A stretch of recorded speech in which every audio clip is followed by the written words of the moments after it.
Hello everyone, welcome to my channel DM Learn Academy. DM Learn Academy YouTube প্ল্যাটফর্মে সবাইকে স্বাগত জানাই। বন্ধুরা, প্রাইমারি টেট প্রস্তুতি 2023 10ই ডিসেম্বর যে প্রাইমারি টেট হতে চলেছে, সেই প্রাইমারি টেটকে লক্ষ্য রেখে আমরা কিন্তু প্রতিনিয়ত তোমাদের জন্য প্র্যাকটিস সেট দিয়ে চলেছি। ওকে, তো বন্ধুরা, আজকের গণিতের প্যাডাগজি থেকে আমরা গুরুত্বপূর্ণ 15টি প্রশ্ন নিয়ে কিন্তু আলোচনা করব, যেখানে সিটেটের কিছু প্রশ্ন সেখানে রয়েছে। ওকে, আর এবারে কিন্তু আমাদের লক্ষ্য রয়েছে 27+ পাওয়ার, আর সেই 27+ পাওয়ার লক্ষ্যে আমরা এগিয়ে চলেছি। আর তোমরা যারা আমার এই চ্যানেলের ভিডিওগুলো নতুন দেখছো, তোমরা অবশ্যই করে সাবস্ক্রাইব করে রাখো, যাতে আমার ভিডিওগুলো অবশ্যই তোমাদের কাছে তাড়াতাড়ি পৌঁছে যায়। আর যদি ভিডিওগুলো ভালো লাগে অবশ্যই করে লাইক করো, কমেন্ট করো এবং শেয়ার করো। ওকে, আর তোমরা যদি এই ভিডিওর পিডিএফগুলো যদি পেতে চাও, তাহলে তোমরা অবশ্যই করে টেলিগ্রাম গ্রুপে যুক্ত হয়ে যাও। টেলিগ্রাম গ্রুপের লিঙ্ক কিন্তু ডেসক্রিপশানে দেওয়া রয়েছে।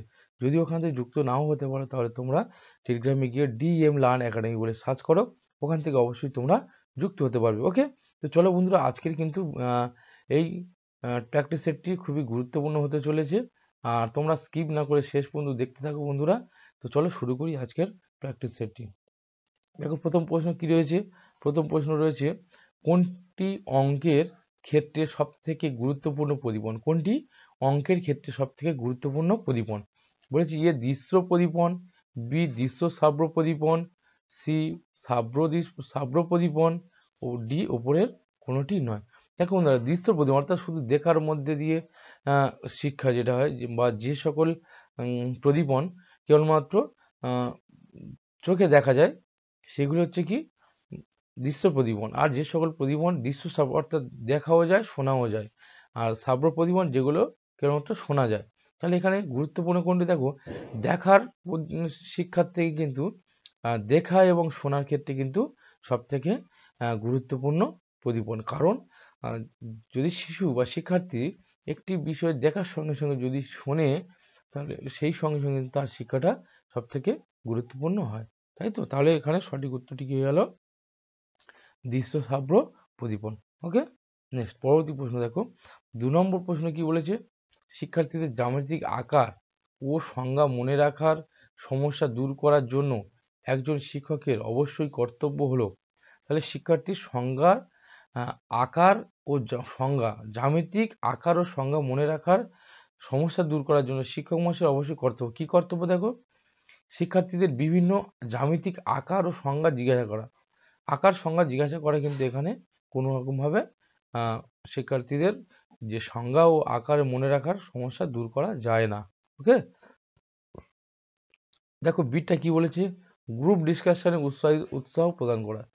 গ্রুপ ডিসকাশনে উৎসাহ প্রদান করা কিছুটা হলেও এখানে হতে পারে। ওকে, সিটটা দেখো বলেছে বিভিন্ন সংজ্ঞা মুখস্থ করার উপর জোর দেওয়া। বিভিন্ন সংজ্ঞা মুখস্থ করার উপর কখনো কিন্তু জোর দেব না। ওকে, ডিটা বলেছে বিভিন্ন ধরনের কাজ, যেমন ক্রসওয়ার্ড পাজেল, জিন্স পাজেল তৈরি ও সমস্যার সমাধান।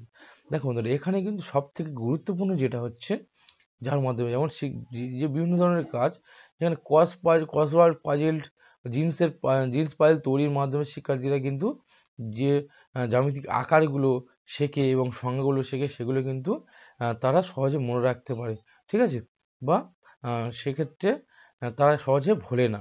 তাহলে এখানে সঠিক উত্তরটি কী হয়ে গেল? দেখো, বিভিন্ন ধরনের কাজ, যেমন ক্রসওয়ার্ড পাজেল, জিন্স পাজেল তৈরি ও সমস্যার সমাধান করা। অর্থাৎ হাতে কলমে কাজের মাধ্যমে শিক্ষার্থীরা যেটি করে, বিশেষ করে ক্রসওয়ার্ড পাজেল, জিন্স পাজেলের মাধ্যমে শিক্ষার্থীরা যেটা করে, সেটা আকার এবং সংজ্ঞা মনে রাখার ক্ষেত্রে অনেকটা সুবিধা হয়। ওকে, দেখো বন্ধুরা, চলে এসেছি 3 নম্বর প্রশ্নে।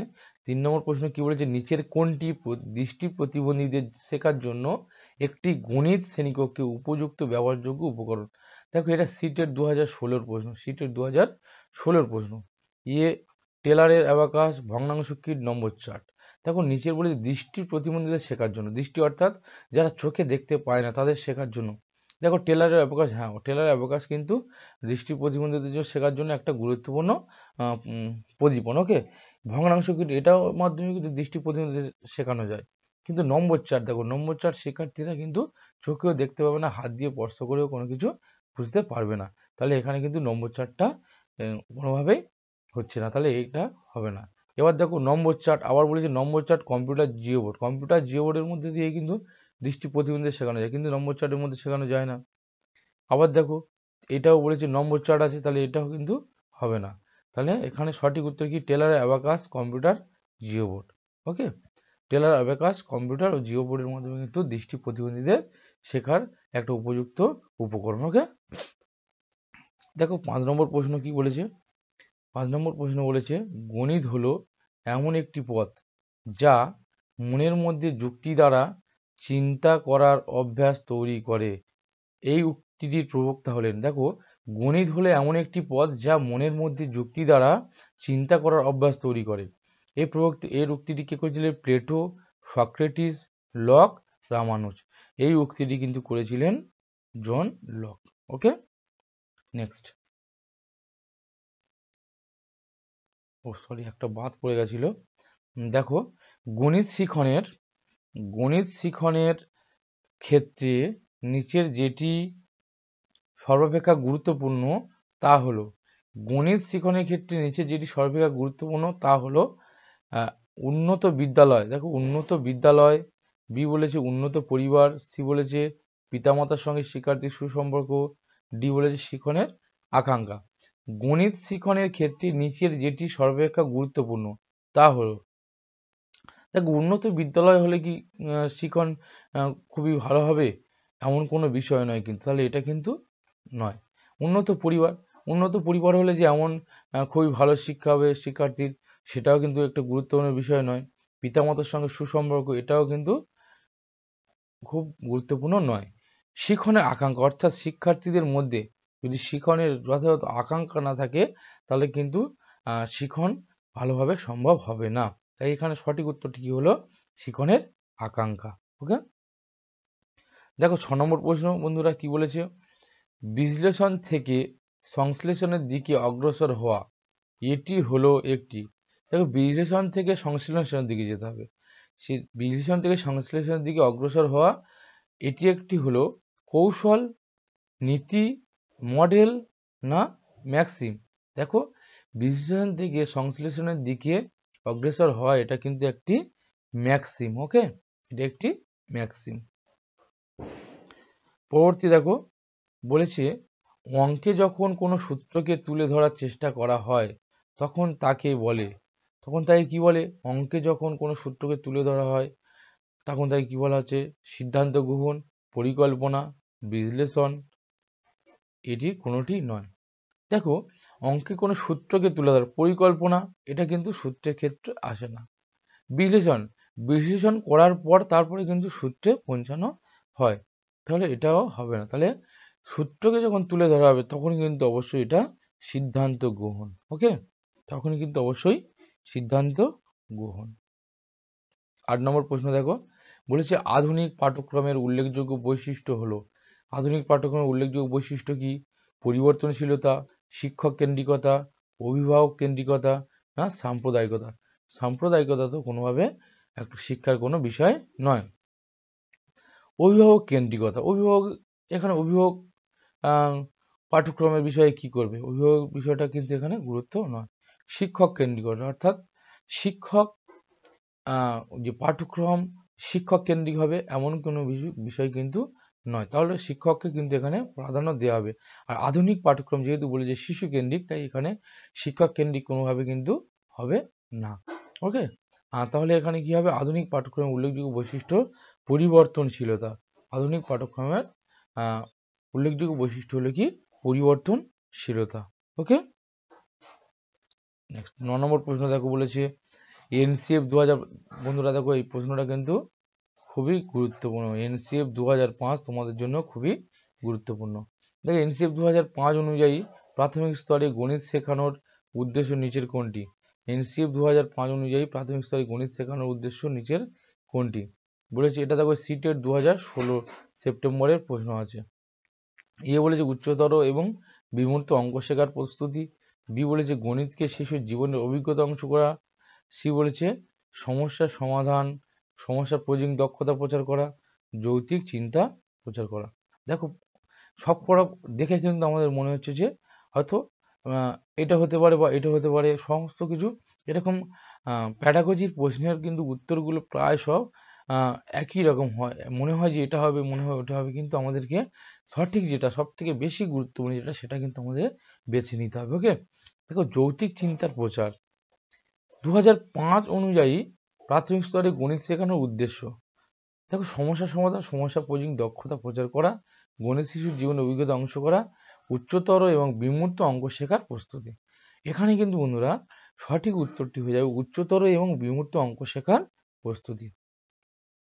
2005 এনসিএফ 2005 এর প্রাথমিক স্তরে গণিত শেখানোর উদ্দেশ্য কিন্তু উচ্চতর এবং বিমূর্ত বিষয় যে বিমূর্ত যে অঙ্কগুলো তার প্রস্তুতি হিসেবে কিন্তু একটি উদ্দেশ্য। দেখো 10 নম্বর প্রশ্ন কি বলেছে, আকারের কোন দিকটি প্রাথমিক স্তরে মোকাবিলা করা হয় না। এটাও দেখো সিটেট 2016 সেপ্টেম্বরের প্রশ্ন। দেখো বলেছে আকারের কোন দিকটি প্রাথমিক স্তরে মোকাবিলা করা হয় না, অর্থাৎ প্রাথমিক স্তরে শেখানো হয় না। দেখো বলেছে প্যাটার্ন, বি বলেছে কোণ, সি বলেছে প্রতিসাম্য, ডি বলেছে টেসেলেশন।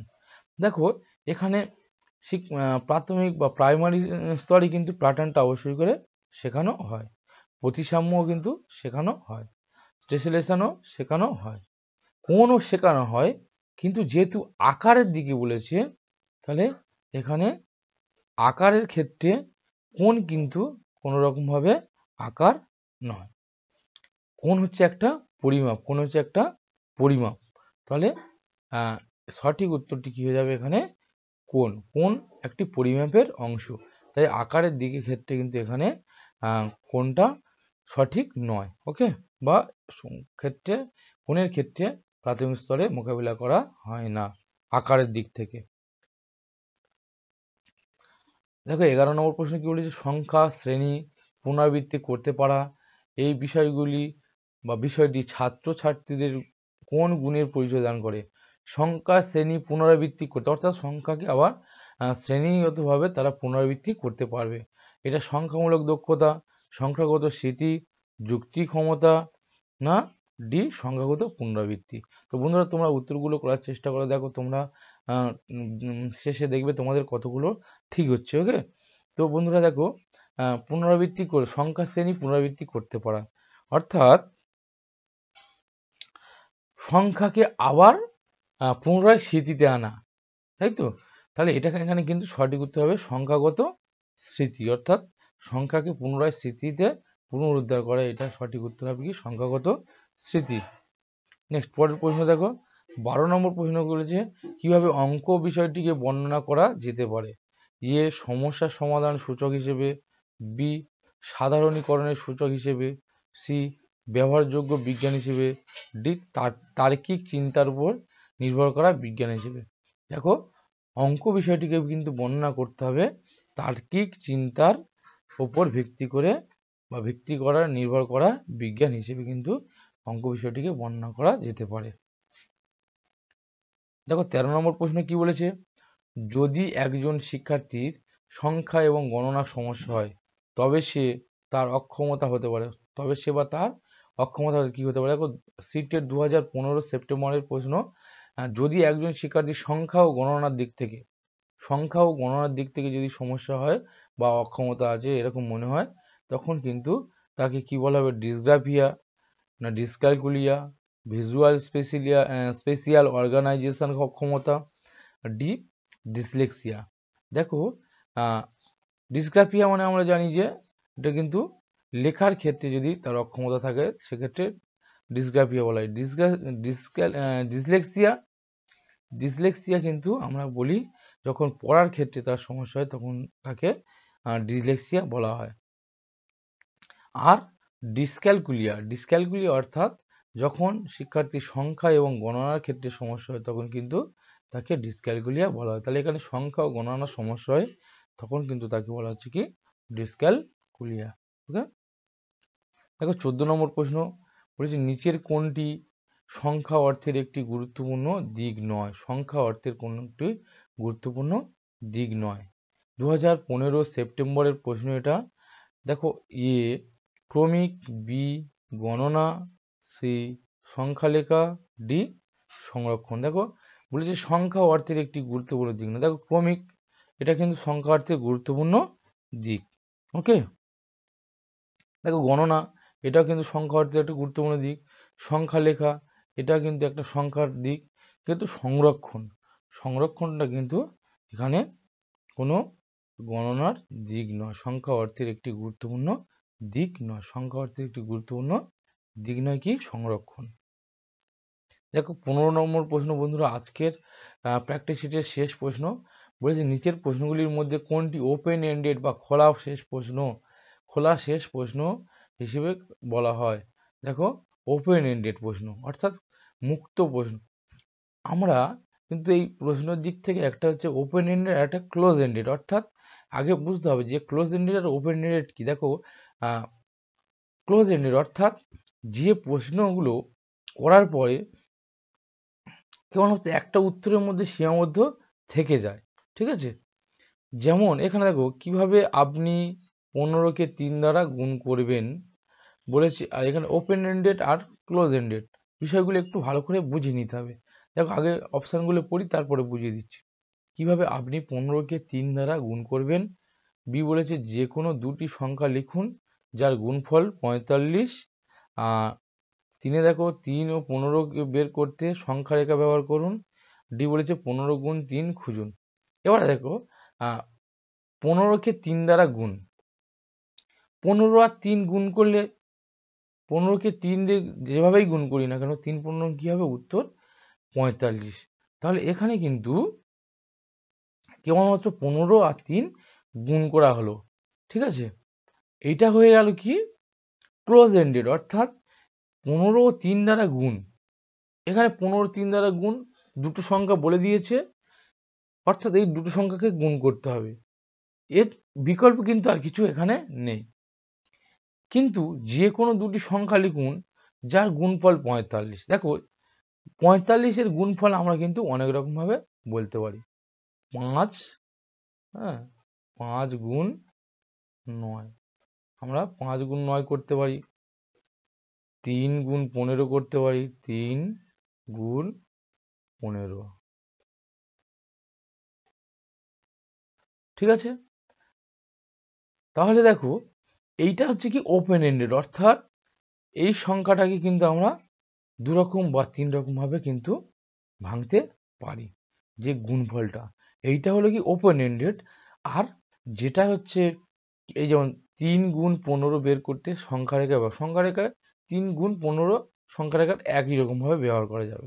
15 গুণ 3 15 আর গুণ 3 এখানে কত হচ্ছে 45। কিন্তু এখানে দেখো এইগুলো হয়ে গেল কি ক্লোজ এন্ডেড প্রশ্ন, ঠিক আছে। আর বিটটা দেখো এই সংখ্যা লিখুন, এমন দুটি সংখ্যা লিখুন যার গুণফল 45। দেখো 5 গুণ 9, 3 গুণ 15। তাহলে এখানে দেখো দুটো সংখ্যা বা তিনটে সংখ্যা আসতে পারে। 3 15 45, হ্যাঁ 5 লং 45, এই দুটো সংখ্যা। এইটা হয়ে গেল কি ওপেন এন্ডেড প্রশ্ন। ওকে, যখন কোনো প্রশ্নের দুরকম বা 3 রকম বা 4 রকম ভাবে কিন্তু প্রশ্নের উত্তরগুলো আমরা করতে পারি, সেটা হয়ে যায় ওপেন এন্ডেড বা খোলা প্রশ্ন। আর যেটাতে কিন্তু আমরা একই রকম ভাবে উত্তরটা করতে পারি সেটা হচ্ছে কি ক্লোজ এন্ডেড প্রশ্ন। ওকে, তো বন্ধুরা এই ছিল আজকের 15টি গুরুত্বপূর্ণ প্রশ্ন। তো বন্ধুরা আশা করি তোমাদের এই আজকের সেশনটি খুবই ভালো লেগেছে। তো প্রত্যেকটা কিন্তু ভেরি ভেরি ইম্পর্টেন্ট প্রশ্ন কিন্তু ছিল। ওকে, তাই প্রত্যেককে বলছি তোমরা আমার সমস্ত ভিডিওগুলো অবশ্যই শেষ পর্যন্ত করে দেখতে থাকবে। আর ভালো যদি লাগে লাইক করো, কমেন্ট করো, কোথায় কি সমস্যা কমেন্ট অবশ্যই করবে। আর সঙ্গে সঙ্গে যদি একটু শেয়ারও করে দাও তাহলে খুব ভালো হয়। আর বন্ধুরা আবার দেখা হবে নতুন একটি ভিডিও নিয়ে। প্রত্যেকে ভালো থেকে ভালো করে পড়াশোনা করতে থাকো।